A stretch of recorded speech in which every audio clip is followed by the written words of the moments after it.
You're listening to the Music Tech Teacher podcast, episode number 39. Welcome to the Music Tech Teacher podcast. Music tech tips, lesson ideas, advice, news, and interviews, especially for music teachers. Brought to you by midnightmusic.com.au. Hello and welcome to another episode of the Music Tech Teacher podcast. Katie Wardrobe here from midnightmusic.com.au, where I help music teachers use technology simply and creatively in their lessons. Now, the episode today is actually going to be like a mini training session. I'm going to talk about some basic audio editing skills that I really think every music teacher should learn. They're things that I've been making use of over the years, and I just find having these few basic skills is so useful, and I use them all the time, every single week without fail. I'm going to teach you the essentials right here on the podcast, but don't worry too much if you can't take notes wherever you're listening. If you're driving or walking or running or with your dog or your kids or something, there will be some instructions available and also some tutorial videos which will walk you through everything that I'm going to talk about here. Now, the show notes page for this episode is at midnightmusic.com.au/39, and that's where you'll find all of the links to the instructions and the videos if you want to watch them later on. Now, why learn these skills in the first place? Now, I really think that these are as essential to a music teacher as useful possibly as editing and using Word documents. So the sorts of things that you might want to do with basic audio editing skills include things like creating really short audio examples for a PowerPoint presentation or for an ear training test or maybe an exam that you're running with students or some sort of assessment. Those times when you want to play just a really short example, it can be nicer if you've got an edited example which doesn't stop really suddenly and it's a bit jarring to people. So, if you learn some basic audio editing skills, you can learn to chop up your examples and even have a little fade out at the end. Now, another example of a time you might need to use these skills is perhaps if you're creating a music track for a dance routine and the dance routine needs to be a specific length of time, so 90 seconds or 2 minutes long or whatever it is, and perhaps the song that you've got is 3.5 minutes long. So you can use your audio editing skills to really easily trim the song down and make it shorter and make it the exact length you need. Another thing you might use these skills for is to create a medley of songs that seamlessly fade from one song into another. This is also really easy to do. Once you know how and the kind of basic principles behind how you actually go about this, it can be really simple and easy to do. So that's something I've found useful as well over the years. Something that I do, and this is the thing that I do every single week, is to create intro and outro music for video projects or even for podcasts like this one that you're listening to. That can also be a really useful, helpful thing too. Another thing is perhaps shifting the pitch of a song up or down just a little bit, maybe up a tone or a couple of tones, a semitone or so. Another example is slowing down a song so that students can practice movements or dance routines to that. So it can be nice when they're learning a song that you can slow it down and they can practice at a slower tempo, and then you can get gradually faster over time. Another thing that I like to do, and this is not really in the editing phase, but to actually record myself singing over a backing track to create an example of how the song goes for someone or for your choir. And the last one again, and this is the one that I again do every week, is to record myself speaking. So narrating a story or doing a voiceover or doing a podcast like this one. Once you've recorded yourself speaking or even singing, there might be times when you need to edit out parts of your recording. And so again, these basic audio editing skills can come into action there, where for this podcast, if I make a few mistakes, I can actually delete them. I can remove a few words here and there. I don't do that very often. I tend to try and do them all off the cuff in one take pretty much, but sometimes I will need to remove certain parts of the recording that I've done. And knowing these basic audio editing skills can be super helpful for doing that. Now, Is it difficult? That's often the question that I get asked, or perhaps you just think that it is difficult and you've never explored it because you think it might be a very hard thing to do. I think really that once you know how to do these things, I really do think it's as simple as editing a Word document. So I found that there are kind of like 5 main skills to learn. So the first one is how to import and export your audio. So you want to somehow get the audio into the software that you're going to use to edit. And then at the end, you're going to export. So those 2 things kind of go hand in hand. So that's the first skill to learn. The second skill to learn is how to play back the audio file that you want to edit. Now, I know you all know how to do that already. You just need to press play, essentially. There are a couple of other tricks that you can learn to make your work more efficient in playback, shortcuts and that sort of thing. But really, learning how to play back the file, that's the simple second step. The third thing is to know how to select the audio. So if you were working in a Word document and you needed to perhaps copy some of a sentence, you would learn how to copy those words, actually select them first of all, sorry. So you would select the words and then you would go through the copying and pasting motions after that. So in audio, it's exactly the same. You just need to select a portion of the audio, and the portion might be just a big chunk at the end of a song if you just want to make it shorter, or it could be as precise as selecting exactly from the start of a chorus to the end of a chorus in a song, so that you can then do something with it, like delete it. So selecting audio is the third skill out of the 5 to learn. The fourth one is some really basic editing things like cut, copy, paste, and move audio around. So I've put them all together as one basic skill because really they're all really simple and easy. And then the last thing to learn is how to apply some kind of an effect or something. So things like transposing or changing the tempo of a piece, changing the speed of a piece, which is slightly different to changing the tempo, and creating a fade in or a fade out. All of those things are, again, quite easy to do. Now, you might be wondering which software you should use for all of these things, and realistically, any audio editing software will do all of these things. So if you've already got something that you're fairly comfortable with, you might want to explore using that. The techniques are roughly the same in all of the different programs, and actually once you've learnt how to do this in one program, you can really easy kind of work out how to do it in another one. That's what I've found over the years, is that if I cling to all the things that are similar across all the different programs, I find it's a much easier transition from one to another than worrying about all the differences between the programs. So I like to think of things in sort of basic techniques which are the same across all programs. Now, you can do these things on, you can use software to do this editing on desktop computer or iPad or another tablet device. It doesn't really matter which thing you're using. I personally do find it easiest on desktop. I just find I can be a little bit more precise than using my finger on the screen of my iPad, for instance, to do the editing. So use whatever is convenient and easy for you, whatever you're comfortable with, but perhaps just try it on desktop and see if it makes a difference if you're having trouble with doing it on iPad or a tablet device. So actual software programs that you can use. Now, there are so many. You could use GarageBand, Logic, Pro Tools, Cubase, Ableton Live, Studio One, Mixcraft, Acid Music Studio, and there are a gazillion other ones you can use as well.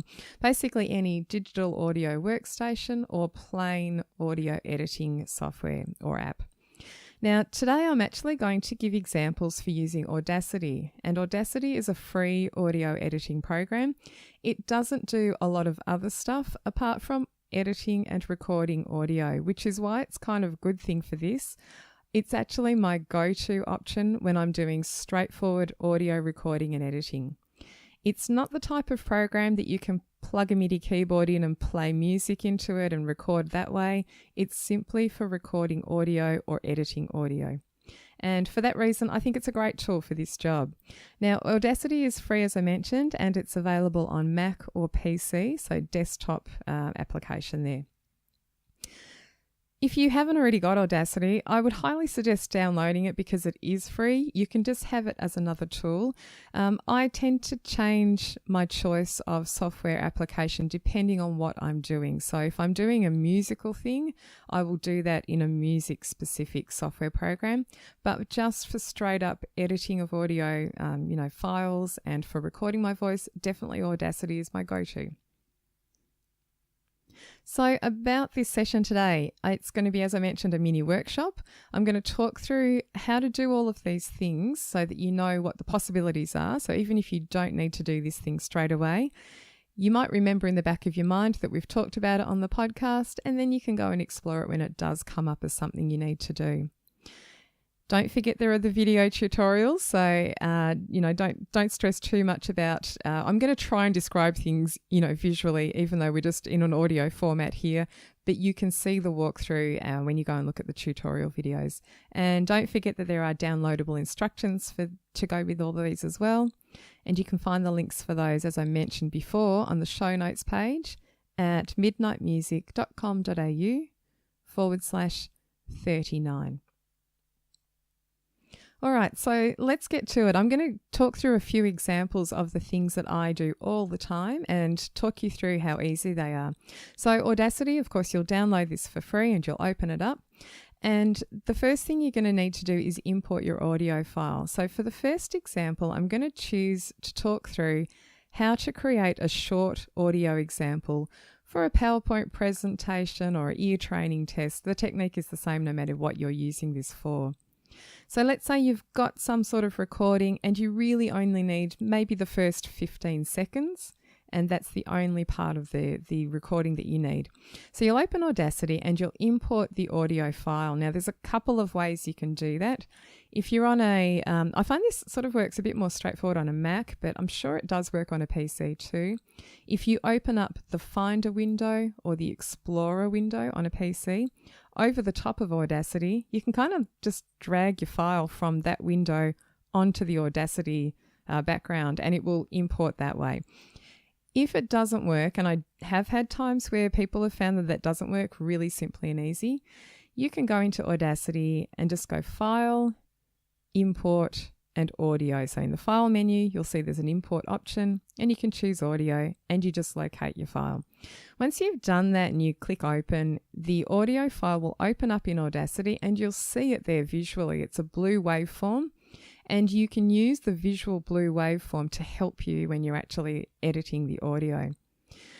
Just incidentally, bringing an audio file into Audacity just as a simple activity when you've got a group of students in front of you can be really useful because you can actually visually see things like dynamics in the waveform. So you can see when it's louder because the waveform gets, much bigger, and when the dynamics are, lower or softer, I should say, the waveform gets smaller.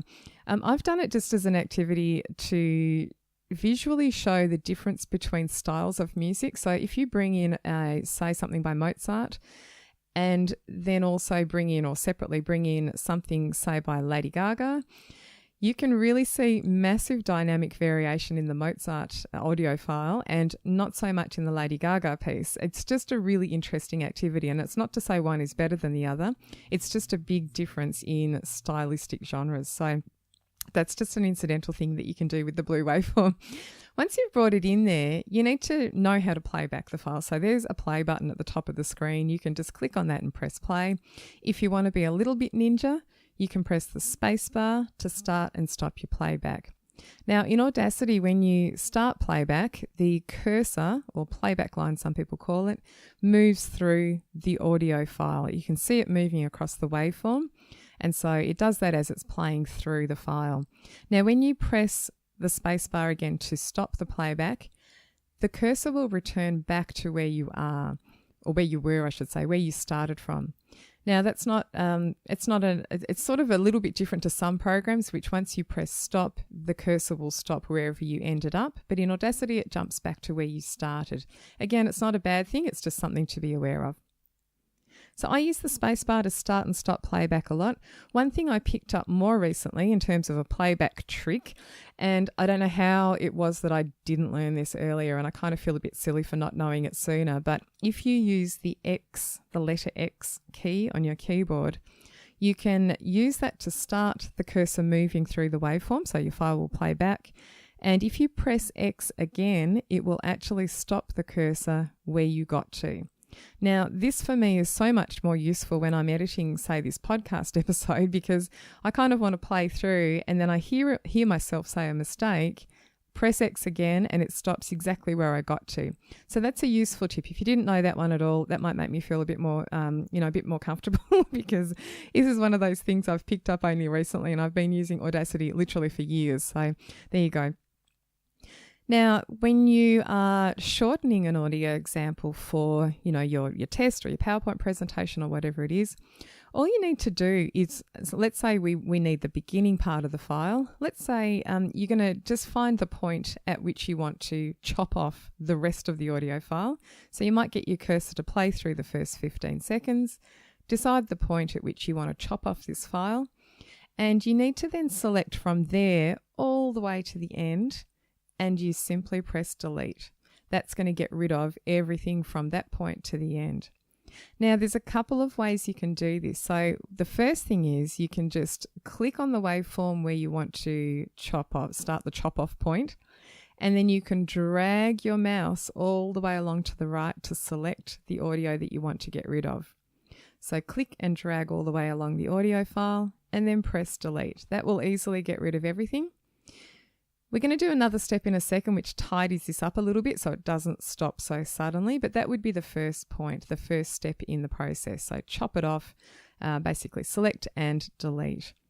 Now, if you want a little bit more of a precise way to select from a specific point from there all the way to the end of a track, the thing that I often use is the edit menu.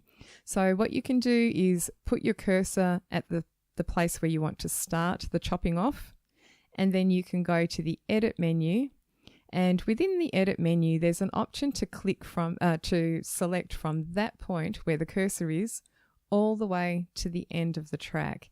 So Audacity will select it for you instead of you clicking and dragging your mouse, which can sometimes be a little bit imprecise. It's very easy to accidentally click in the wrong spot. So if you do need a specific place, that's the way I would do it. So let's say we've selected everything, we've deleted the end off the track, and we're just left with the 15 seconds or so that we need at the beginning. As I mentioned, I like to make it sound a little bit professional and add a small fade out at the chopped off point. And again, this is really easy to do. All you need to do is select a little bit of the audio at the very end of the example that you've got there. So this is the little bit that you've got left over. Let's say if our example's 15 seconds long, you might click and drag your mouse over maybe the last 3 seconds or so. And then that's the part that we're going to tell Audacity to make a fade out with. So click and drag your mouse over a few seconds of audio, and all you need to do is go to the effects menu and choose fade out. And once you click OK, Audacity will literally create the fade out for you. You don't need to do anything special. It happens like magic. And when you play it back and listen to it, it sounds really professional. You might think I'm joking, but go and test it out. It's really cool.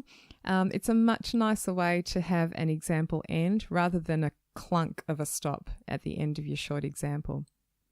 So that's it. So all we did is import the audio file. We selected the part that we didn't want anymore. We deleted it. And then we created that little fade out at the end. So super simple. Now, you can do the same thing for a couple of other examples. Now, before I get to those examples, once you've done your shortening and the fade out, the last step would be to export your ending product. Export the final version that you've created. And to do that, you can go to the File menu, Export Audio, and then you can choose the format in which you want to export it. Most of the time I choose MP3 as the file type here. just because it's kind of easy. It works on everything, and it's a smaller sort of file size. Now, if you had created a recording from scratch, say you've recorded some instruments or recorded your voice, and you want to keep it at a high level, a high quality level, you could export as a WAV file. But most of the time you're going to find you'll choose MP3. So that's really simple. It'll take a few seconds to save it for you in an MP3 format, and you're done. Now, what if the example that you need for the piece of music is actually at the end of the file and not at the beginning? It's really almost the same technique. So all you would do is basically select everything from the beginning of the track all the way up to the bit where you want to keep it, and you delete that. So once again, you can use a couple of techniques here. So you can find the part near the end of the audio file that you want to keep. Let's say we're looking at the last 15 seconds this time. So instead of the first 15, we're going to keep the last 15 seconds of our audio file. What I would do is go and place my cursor at the point where I want this audio file to start. And then once again, I can either click and drag my mouse all the way back to the beginning to select and delete the audio there, or I can do that same thing that I did before using the edit menu, place the cursor, go to the edit menu and ask Audacity to select everything from the cursor back to the track start. So there's a different option there, cursor back to track start. So it will select everything. You can press the delete button, it will all disappear, and you'll be just left with the little bit that you want to keep. And once again, instead of the example, in this case, starting really suddenly, what you can do is select a tiny portion of the audio at the beginning of that example and go back to the effects menu, and this time choose fade in. And that will create a nice fade in at the beginning rather than it starting really suddenly. So those are two super simple things you can do, and they use the same techniques. Now, the last example of this one, where we're creating a short audio example for a PowerPoint presentation or an exam or ear training assessment or something, is what if the bit that you want's in the middle of the piece? And again, you would essentially do the same thing. You're going to select a chunk at the beginning of the audio file and delete it, select a chunk at the end and delete it, and keep the middle portion. And then you can do a fade in and a fade out on either side of the bit that you're keeping. So once again, same technique. This episode of the Music Tech Teacher podcast is brought to you by the Midnight Music Community. The Midnight Music Community is an online space for music teachers who'd like help using technology in their music lessons. There are online courses, video tutorials, lesson plans, music tech news, and professional development certificates are provided for any training that you undertake. I'm inside the community every day, personally answering members' questions and sharing tips and ideas. The best thing is that you get to connect with hundreds of other music teachers just like you and share your own experiences and occasional music tech frustrations. For more information and a special joining price just for the listeners of this podcast, visit midnightmusic.com.au/podcast offer. That's midnightmusic.com.au/podcast offer.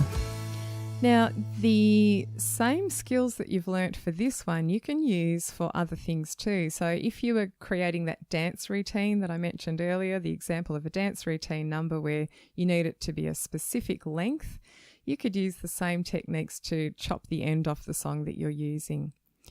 I use the same techniques also for creating short intro and outro music for videos or podcasts or, some other kind of project that you're working on. If you're doing radio shows with students, you can do the same sort of technique. Create a short example with a fade out or a fade in or both, and use those same skills there. Now, a slightly more ninja example is when you want to actually chop out the middle of a musical piece of music. That doesn't make sense at all. When you want to chop out the middle of a piece of music, and this might be actually a more precise example for that dance routine number. Sometimes if you want, say, something for a dance routine, you might want the intro of the song. You want to keep that part. You want to keep the first verse. You want to keep the chorus. And then instead of it going to the second verse and the second chorus, you might want to jump all the way to the bridge section of the song. Now, you can actually do this in Audacity, and believe it or not, you can create a cut of a section of music in the middle of a piece, which is so precise that you cannot hear that there was a cut made if you do it really well. And by really well, I mean you need to use your musical skills here to listen and select the audio at the right beat of the music. So I've done this before, and honestly, people can't tell in a workshop, when they listen to it, they can't tell that I've made the cut. You can seamlessly go from one chorus to another, and there's no blip or scratch sound or jump sound or anything in the audio track if you do it well. Essentially, it's the same kind of skills. Now, for this one, I really recommend zooming in on that blue waveform. When you've imported your audio, you can either zoom out and see sort of a global view of the piece of music, or you can zoom in to see more detail. Now, by the same token, you don't want to get too zoomed in because you can't see enough detail then, or actually the other way around, you see too much detail. So you want to be at a good level where you can kind of precisely select things. Now, when you're looking at a music audio file, you can often visually see where the beginning of sections are. If you bring in a piece of music, you can often see where the beginning of a chorus is or the beginning of a verse, because sometimes there's a build up to the beginning of the chorus, and then the chorus might kick in and more instruments come in or something, and you can often see where the downbeat is.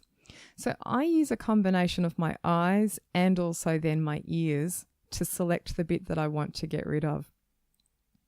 So zoom in a little bit, then you want to select the part that you want to delete. And there's a couple of really clever ways to do this. You can do it by selecting a little portion, and then once you've got a portion selected in your file, and you could just do this to start off with by clicking and dragging your mouse over the bit that you think is the right section.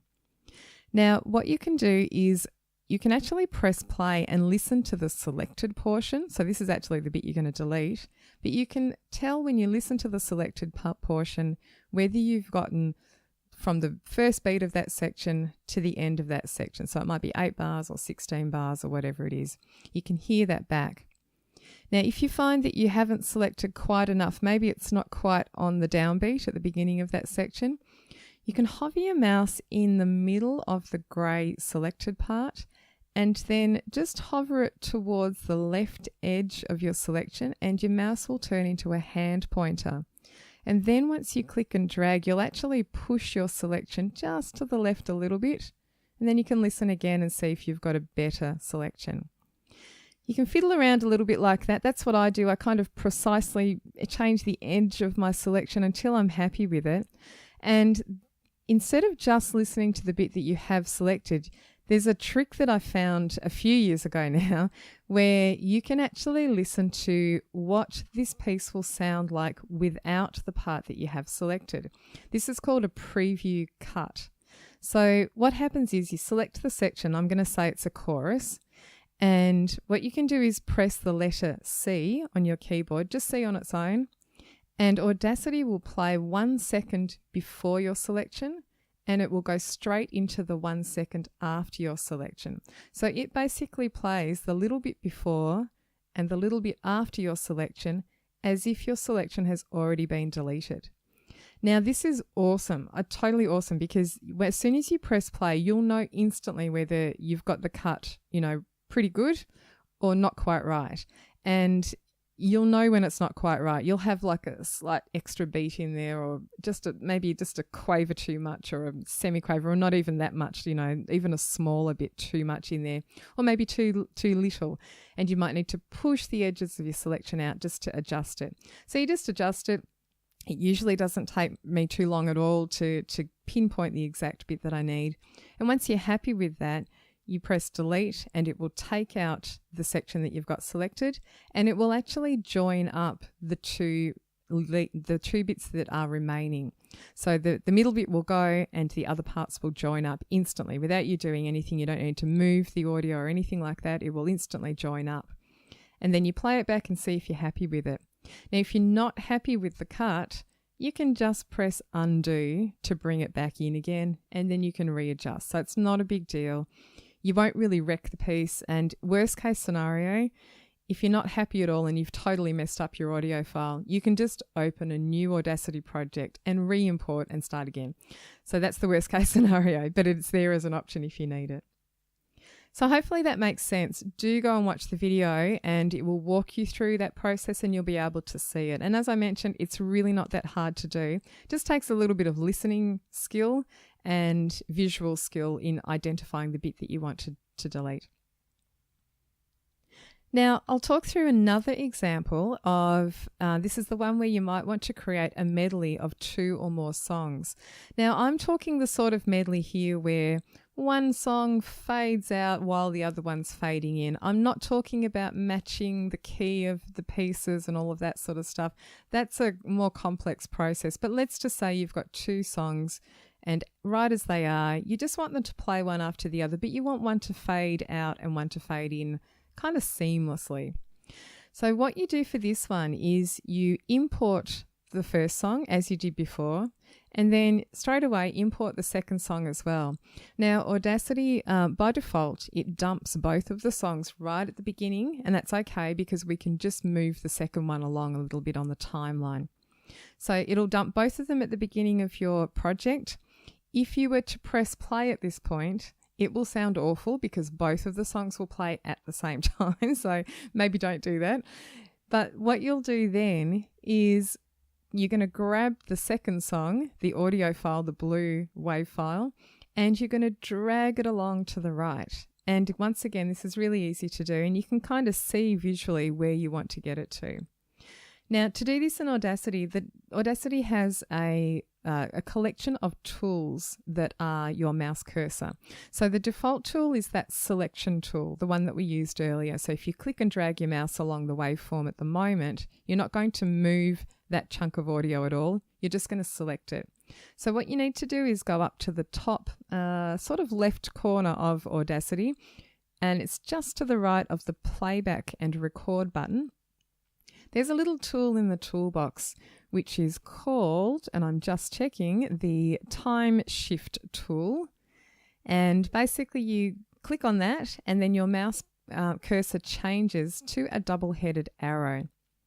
Now, this double-headed arrow, once you're using this tool, anytime you click on a blue audio file or the blue waveform in Audacity, click it and drag it left or right, it will move that portion of audio along the timeline. So let's say song number 1 is 3 minutes long, and what you would do is click on song number 2 and you're going to drag it all the way along until you can see the start of song number 2 at around the 3-minute mark. Now, if you do want them to kind of overlap and fade out and in seamlessly together, I actually overlap the 2 blue waveforms slightly. So song 1 will end and song 2 is straight underneath it, and they're slightly overlapping at the end. Now, once again, it's going to sound a little bit, terrible if you play both of them at this point. But what you'll do is select the last little bit of song 1 and create that fade out that we talked about before. And then you'll select the beginning bit of song 2 and create a fade in like we talked about before. And that way, when you play them back, and you can play back and have a listen to see what the result's like, you'll see that one will fade out nicely and the other one will just fade in really nicely too.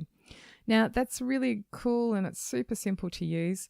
And as I mentioned, once you've done that, you'll basically export the result and you'll end up with your medley with the 2 songs seamlessly going from one to another.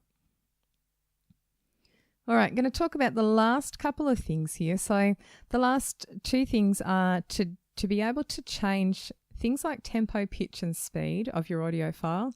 And the final thing will be to talk through briefly recording narration or singing into Audacity, because often that's what you want to do after you've made your file or change the pitch or the tempo or the speed. So let's say we have an audio file and we want to change the tempo of this. So we want to make it slower so our dance group can actually practice to the song. So once again, you import your audio into Audacity. And then all you need to do is go up to the Effect menu and then choose Change Tempo. Now, when you do that, you'll open up a window and it gives you a few options. You can change the tempo in a couple of different ways. there is one of the options is to use a slider, and you can slide this slider down to the left to make the song go slower, or up to the right to make it go a little bit faster. And that's mostly the option that I use there. There are a few other options in that window, but just use the slider, make it a bit slower or a bit faster. You can get out of that menu, you can click OK so that it changes the tempo for you. And then you can listen to it back and see if it's the right thing that you need, and then go back in and change it again if you need to. Now, once you choose change tempo to do this, it will actually maintain the key, the pitch of your song. So changing tempo does that one. There's a second option in the effects menu. So once again, if you import your audio, go to effects menu and choose change speed, which is different. It will make the song faster and also higher, or slower and lower. So if you need to maintain the pitch, the original key, I would choose change tempo. If you want it to get faster and also the pitch to get higher, you can do a chipmunk effect here. You would use the change speed option in the effects menu.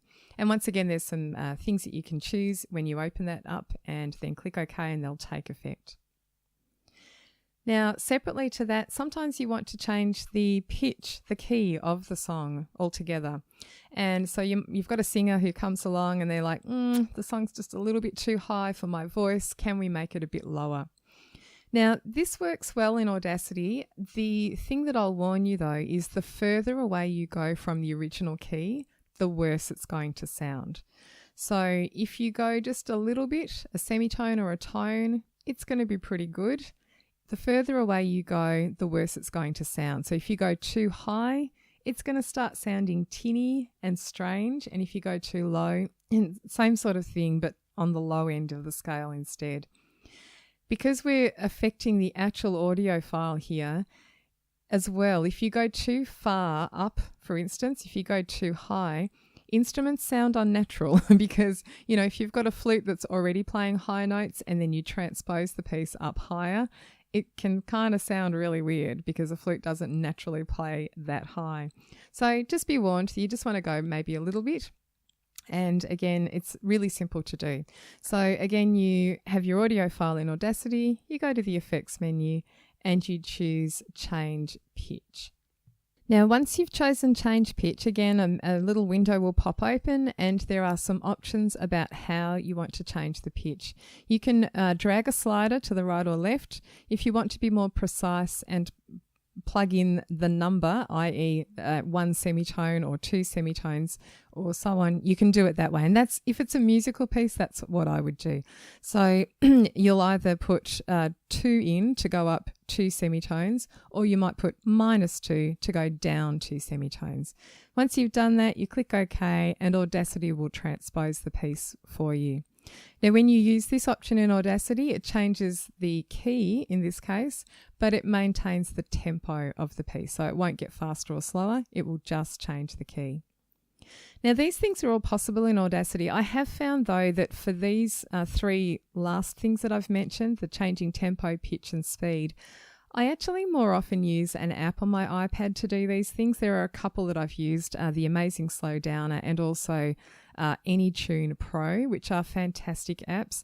And they do these functions really quickly and easy. So you basically open the song and you can just quickly change up or down. So if you've got an iPad or an Android device and you want to try one of those apps, I can highly recommend those. But if you want to use it, do it in Audacity, you can also still do it there. Now, the last thing I'll mention is recording singing over the top of a backing track or recording narration. So once again, I think this is just a really good, simple, basic skill to have as a musician. And once again, I found it super simple and easy and really useful to know how to do this. So the things you need to do are to use a microphone, preferably use a microphone. And you need to plug that in first and then open up Audacity. Now, I've talked a lot about microphones in the past. I won't go into microphone choices and so on, but if you plug in a microphone as opposed to using a built-in mic on your laptop or other device, you're just going to get a better result. It's more focused on the sound that you actually want to record and won't pick up the bus driving past and the dog barking and all of those other things around you. So plug the mic in first and then open up Audacity. If you don't do it in that order, you might find that Audacity does not recognize your microphone. So make sure you plug in first and then open up the software. And that's a general rule for all software, like that you would plug in an external device of some sort. Always plug the device in first and then open up the software program. Now, the next thing you need to do once you've opened up Audacity is just to look at the input device drop-down menu. That's the place where you actually tell Audacity to use the thing that you've got plugged in, because it doesn't know that bit of information yet. So you plug the mic in, but Audacity won't use it unless you specifically select it. So plug it in. There's a little input device drop-down menu, and it's just underneath the play and stop buttons, and it's got a microphone picture next to it. And then you just choose your microphone in that menu, and then you're pretty much set to go. There are some other settings that you can adjust in the preferences menu. I won't go into all of those now, but you'll know that they're there if you need to. You need to check your levels. So I would just do a quick test recording. There's even an option to click on a little spot where it's monitoring your input device. You can click there and just do a little test and have a look at the levels. You want green to be showing when you see the levels. You don't want red. Red is not so good because it's too much. The levels are too high. And if your levels are too high, you want to adjust the slider, which tells Audacity, you know, what the level is. Adjust it to the left a little bit to reduce it, or move back from the microphone a little bit. Now, once you're kind of happy with your input level, with what it looks like, I do press record. I count to 10, something like that, and then play back what I've just recorded just to see that it's okay. And if you're happy with that, all good, you're set to go. Now, the next thing you're going to do is you can delete your little test recording just by clicking the X at the end of the track. That will get rid of the one that you've just done. And then you can press record and start afresh with your track. So if you're recording narration, a podcast, a radio show, simply press record. Audacity will automatically start a new track for you, and you can just talk through whatever it is that you need to record. Now, if you're singing, and this is particularly if you're singing over a backing track, you really need to make sure that you do one more thing before you hit the record button. And that is to plug headphones in so that the sound of the backing track does not come out of the speakers of your laptop or whatever you're recording on. You don't want the sound of the backing to come out of the speakers because it's going to be re-recorded in with your voice again, and you'll get this weird double thing, and it's terrible and bad technique and it sounds awful. You won't be happy. What you want is an isolated sound, so you're only just your voice and nothing else. So if you plug headphones in, it stops the sound coming out of the speakers, and also, as a singer, you can put the headphones on and you can hear the backing track that you need to sing along with. So that's a great option. I personally sing with one headphone ear on and one off. I like to hear my own voice in its natural environment, if you know what I mean. I find hearing it only through headphones is just a little bit weird. So I pretty much always just have one headphone on and one headphone off, and then I get best of both worlds. So up to you. Just experiment with it, and really you can play around a lot with this stuff. Find a place where no one's listening to you so you can just have a go and practice this. Being able to record your voice can be really useful if you want to record instructions for students, for instance, or do an example of the singing over a backing track, or, lots of things like that. You might not even be singing, you might be playing an instrument. Perhaps you're a flute teacher and you want to play an example for a student over the backing. You might just do that, set up the microphone the same way and make sure your flute is positioned near the mic. Now I'm just going to end with, there's one little note I need to tell you about saving Audacity files. Now, when you save an Audacity file, and you would save a file if you maybe want to come back to it at some point. This is like a project file. If you save an Audacity file, you end up with two things, and it's really important that the two things stay together. I know lots of teachers who have run into problems where the two things that you end up with have been separated and your Audacity file will not open, and all hell breaks loose and it's not good. So what you end up with is the Audacity file itself, and then there's a little folder which accompanies it, and it has some stuff in it, some important data that Audacity needs to use to go with the file. So my advice is basically start a new folder before you start recording, or even maybe just after, and put both of those things in the folder. And then if you need to move both of those things somewhere else, you'll just move the folder that they're both living in. So it's really important that they stay together. The other thing I find is labeling, and this just goes for any project that you're doing on your computer generally, but labeling of files, like making sure that they have a decent title that makes sense and that you can find in the future. That's a really important aspect too. So when you save your file for the first time, make sure it's got a sensible title, and it'll be much easier to find. And it means it's easier to keep those two things together because they'll both have a matching name. You don't want the thing where all the students, maybe if you're doing this with students in class time and they all have files with similar names, not very good. And then it's really easy to get those two bits separated from one another. So I hope that was useful. I'd love to know whether these sorts of kind of mini training sessions are useful. I know it's a weird thing listening to it rather than seeing it, but I've found myself in the past when I've listened to podcasts about, training things, I can kind of semi-visualize them as I'm listening and then go back and follow up later in front of my computer. So hopefully that's useful, and I'd really love to know if you give this a go, if you haven't in the past and maybe you've been a little bit nervous about trying these things or you didn't know how easy it would be. Give it a go, and I think you'll find once you've learnt these basic audio editing skills that you do use them a lot. I really do truly use these things every single week. Super useful. So if you'd like more help with technology, I'd love you to come and join me inside the Midnight Music community. This is the sort of thing that we cover in there all the time. I constantly make new tutorials and there's lesson plans and all sorts of things. And teachers often have questions while they're working on something, and they post their question inside the community, like, how do I shorten an audio file? And I will just write a reply to them or create a quick video for them. So if you want to get some more help like that, come and join me in the community. You can go to midnightmusic.com.au/podcast offer. The Music Tech Teacher podcast is hosted by me, Katie Wardrobe. You can find more information and links from today's episode at midnightmusic.com.au/39. Thanks for listening, and I'll see you next time.